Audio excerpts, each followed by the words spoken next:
भारत 17 साल बाद दूसरी बार T20 क्रिकेट का आलमी चैंपियन बन गया। सनसनीखेज और दिलचस्प मुकाबले के बाद फाइनल में जनूबी अफ्रीका को 7 रन से शिकस्त।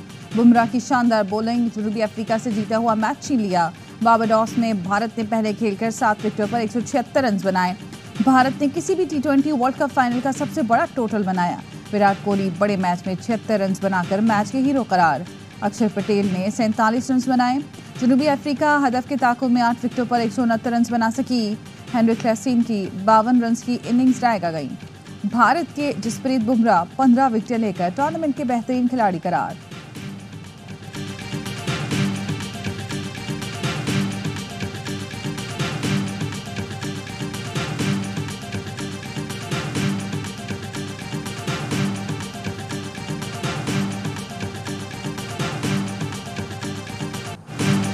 एक वक्त ऐसा भी आया जब जनूबी अफ्रीका मैच पर हावी हो गया, मगर टीम के इत्तेहाद ने हमें कामयाबी दिलाई। भारतीय कप्तान रोहित शर्मा की मैच के बाद गुफ्तगू कहा, पिछले 3-4 साल जो हम पे गुजरे उसका खुलासा करना मुश्किल है। कोहली की काबिलियत पर कभी शक नहीं किया, अब जानते थे बड़ा खिलाड़ी बड़े मैच में परफॉर्म करेगा।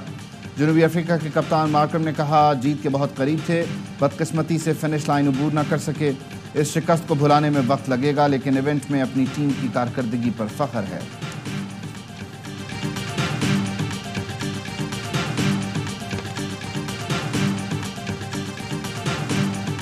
शानदार करियर का यादगार इख्तिताम। स्टार भारतीय बल्लेबाज विराट कोहली और कप्तान रोहित शर्मा वर्ल्ड कप जीतकर T20 इंटरनेशनल से रिटायर हो गए।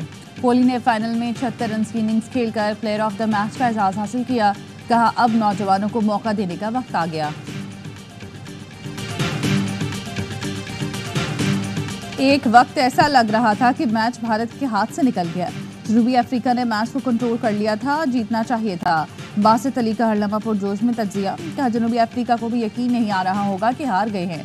जसप्रीत बुमराह के ओवर ने मैच में जान डाल दी। भारत वापस आया। कामरान अकमल कहते हैं, मुकाबला बड़े कांटे का हुआ। जनूबी अफ्रीका को मैच इतने एंड तक लेकर नहीं जाना चाहिए था।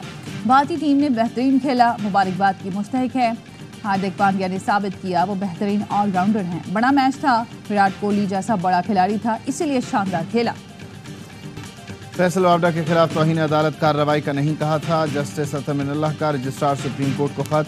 कहा, तौहीन अदालत कार्रवाई के लिए शिकायत की, न मुझसे मुशावरत की गई।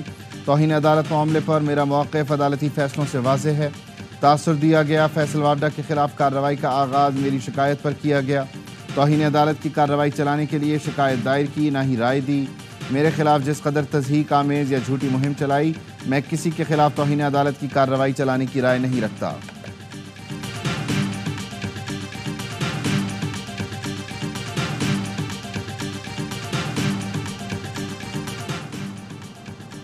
पाक अमरीका ताल्लुकात बरसों बाद बेहतरीन मकाम पर हैं। अमरीकी प्रिंसिपल डिप्टी असिस्टेंट सेक्रेटरी का सुपुर्द होने वाले पाकिस्तानी सफ़ीर मसूद खान के अलविदाई इशाइये से खिताब।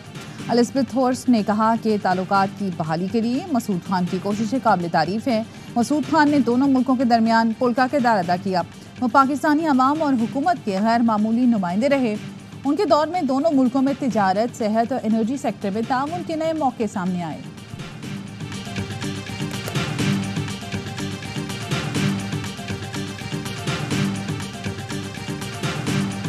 सियासी जमातें जो ये एब्सोल्युटली नॉट का और इम्पोर्टेड हुकूमत ना मंजूर का भाषण तो देती रही, उन्होंने इसकी शदीद मुखालफत की। शर्म से डूब मरना चाहिए था। खुदारा इस मुल्क को आगे बढ़ने दो।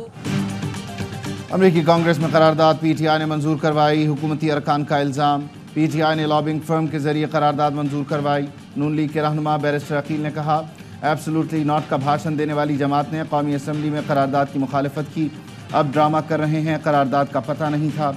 शाइस्ता मलिक बोली, पाकिस्तान की सालमियत और ख़ुद मुख्तारी पर हमला हरगिज़ बर्दाश्त नहीं। ज़ाती मफादात से निकलें और पाकिस्तान के बारे में सोचें।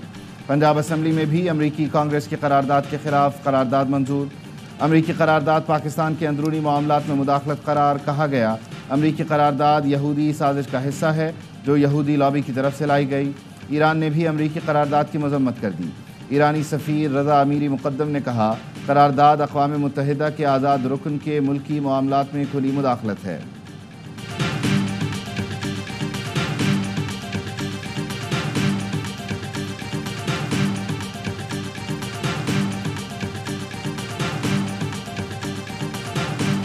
हुकूमत ने अमेरिका के खिलाफ करारदाद अपोजिशन के साथ शेयर नहीं की। उमर अयूब का कहना है अगर वो करारदाद शेयर करते तो उनका झूठ सामने आ जाता। अपोजिशन लीडर बोले गुज़श्ता रोज़ जो बजट पास कराया गया ये अवाम पर कातलाना हमला है। शहबाज शरीफ ने तस्लीम किया बजट IMF का बजट है, महंगाई का सैलाब आने वाला है, बजट से अवाम मजीद मुश्किलात का शिकार होंगे।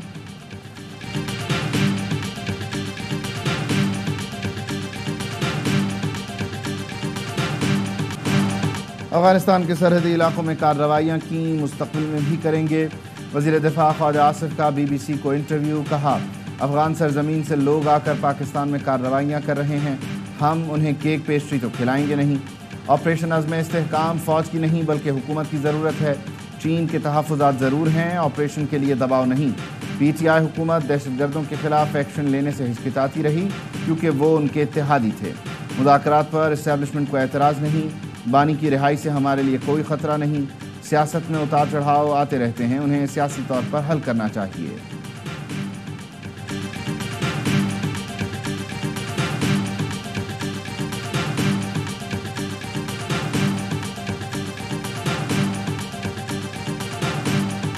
ये जो अंदाज है ये तो दो मुल्कों के दरमियान बेहतर ताल्लुकात की अलामत नहीं है। हमारे पास रास्ते हैं, हम बेहतर ताल्लुकात की तरफ जा सकते हैं। जंगी तरबियत के नतीजे में जो फैसले होंगे फिर वो इसी तरह ही होंगे कि हमारा कोई दोस्त खिते में नहीं रहेगा। बिल्कुल अंधे होकर फैसले कर रहे हैं, कोई हमारी ना आंखें खुली हैं। मौलाना फजल रहमान का ख्वाजा आसिफ के बयान पर एतराज़। कहा यह पाक अफगान ताल्लुकात बेहतर होने की अलामत नहीं, खत्ते में हमारा कोई दोस्त नहीं रहेगा, हमारी आंखें खुली हैं ना दिल की आंखें। अमीर जमात इस्लामी हाफिज नईमुर रहमान ने भी कहा अफगानिस्तान के साथ मामलात को बातचीत से हल करना चाहिए, अफगान सरजमीन को दहशतगर्दी के लिए इस्तेमाल नहीं होना चाहिए। हमारी हुकूमत भारत की दखल अंदाजी को नहीं रोक रही, भारत के बारे में हमारी पॉलिसी वाज़ेह होनी चाहिए।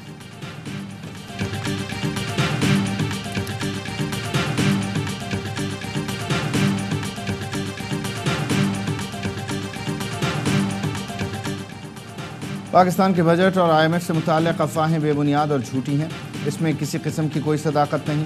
सेनेटर फैसल वावडा का ट्वीट। लिखा इस प्रोपेगेंडा और मन घड़त अफवाहों से पाकिस्तान को नुकसान पहुँचाने वालों के खिलाफ सख्त कानूनी एक्शन लिया जाएगा। इंतशारी टोले और उससे जुड़े मनसूबा साज और सहूलतकारी करने वालों के गिर्द घेरा तंग हो गया है।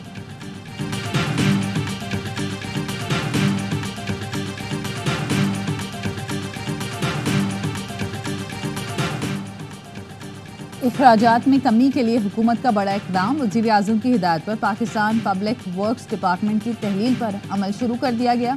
तामीर और मरम्मत का काम आलमी मयार की निजी कंपनियों को आउटसोर्स किया जाएगा।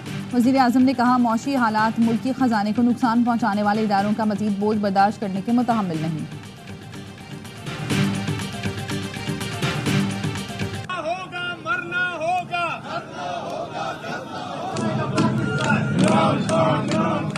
मुकम्मल तौर पे पार्टी बन चुके हैं हमारे स्पीकर साहब, और जिस तरह के कल उन्होंने इक़दामात लिए, आपने हमारे 11 MPAs को सस्पेंड किया, आप इन आकाओं को क्यों खुश कर रहे हैं?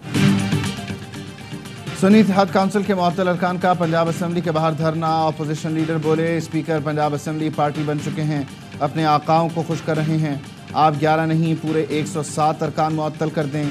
स्पीकर पंजाब असम्बली मलिक अहमद खान ने कहा पार्लियामान में हुल्लड़बाजी गालियां बर्दाश्त नहीं करेंगे, असम्बली का माहौल किसी सूरत ख़राब नहीं होने देंगे। एथिक्स कमेटी बना रहा हूं जो देखेगी किस रुकन ने गलत ज़बान इस्तेमाल की। पंजाब असम्बली ने आइंदा माली साल का बजट मंजूर कर लिया।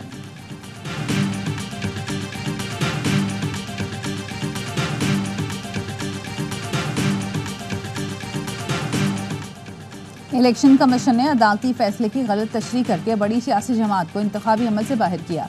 जस्टिस अतर मिनल्ला का सुन्नी इत्तेहाद काउंसिल की मखसूस नशस्तों के केस में इजाफी नोट। 4 सफ़रों के इजाफी नोट में सुप्रीम कोर्ट के जस्टिस अतर मिनल्ला ने लिखा वोटरों को बुनियादी हक से महरूम किया गया। इलेक्शन कमीशन ने तस्लीम किया बड़ी जमात को सुप्रीम कोर्ट फैसले की रोशनी में नाअहल किया। बादियों नज़र में फैसला किसी जमात को नाअहल करार देने के लिए नहीं था।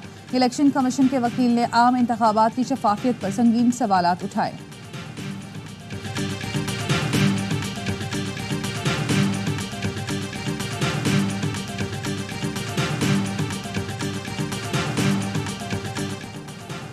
इंसाफ के बगैर कोई मुआशरा तरक्की नहीं कर सकता। कानून शहादत में बारे सबूत प्रोसिक्यूशन पर होता है। मर्द ख़वातीन को जायदाद के हक़ से महरूम रखकर इस्लामी तालीमात की खिलाफ वर्जी करते हैं। चीफ जस्टिस काजी फायजीसा का सिंपोजियम से खिताब, कहा ख़वातीन की हर शोबे में नुमाइंदगी ज़रूरी है, इस्लाम ने ख़वातीन को बहुत हुकूक दिए हैं।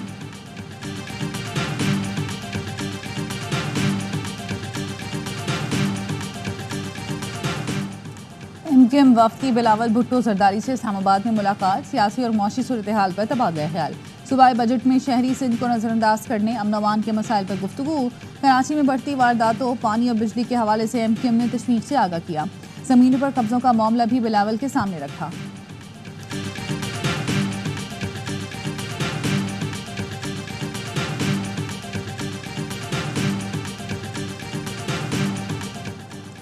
सिंध हुकूमत की अगस्त 2023 के इश्तिहारात पर की गई 54,000 से ज़ायद भर्तियाँ कालअदम करार।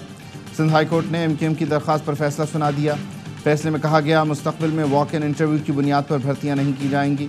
क़वानीन के मुताबिक नई भर्तियाँ यकीनी बनाई जाएँ। ग्रेड 1 से 4 और 5 से 15 की पोस्टें ज़िली बुनियादों पर पुर की जाएँ। सिंध हुकूमत ने ग्रेड 1 से 15 पर भर्तियाँ की थीं। MQM ने सिंध हुकूमत का इक़दाम चैलेंज किया था, जिस पर सिंध हाई कोर्ट ने हुक्म इम्तना जारी कर रखा था।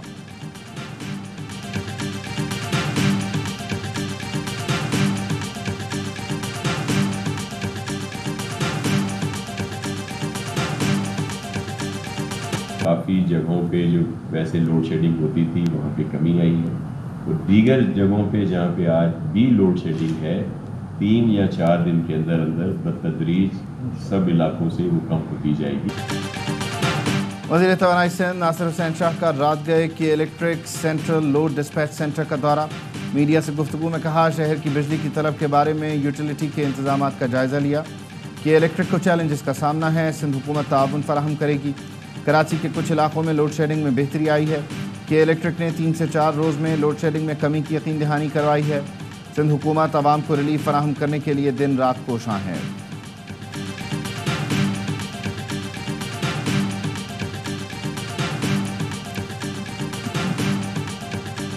हैदराबाद में बेवा खातून और बेटी को कैद करके दीवार चुनने वाला मुलजिम गिरफ्तार। मुलजिम वसीम बेवा और बेटी को कैद करने वाले मरकजी मुलजिम सुहेल का साला है। मुलजिम सुहेल और उसकी अहलिया ताहाल मफरूर। मुलजिम सुहेल ने जायदाद हड़पने के चक्कर में बेवा भाभी और भतीजी को अंदर बंद करके दरवाज़ा बंद किया और दीवार खड़ी कर दी। माँ बेटी शदीद गर्मी में अपने ही घर में कैद हो गईं। फिक्रमंद मोहल्लेदारों ने फ़ोन किया तो पता चला, मोहल्ले वालों ने पुलिस बुलाई और दीवार तोड़कर दोनों को बाहर निकाला। तस्लीम जहां और बेटी की हालत बहुत बुरी थी। मुतासरा खातून ने कहा, हमें घर खाली करने की धमकियां दी जाती हैं, हम कहाँ जाएं, हमें तहफ़्फ़ुज़ दिया जाए।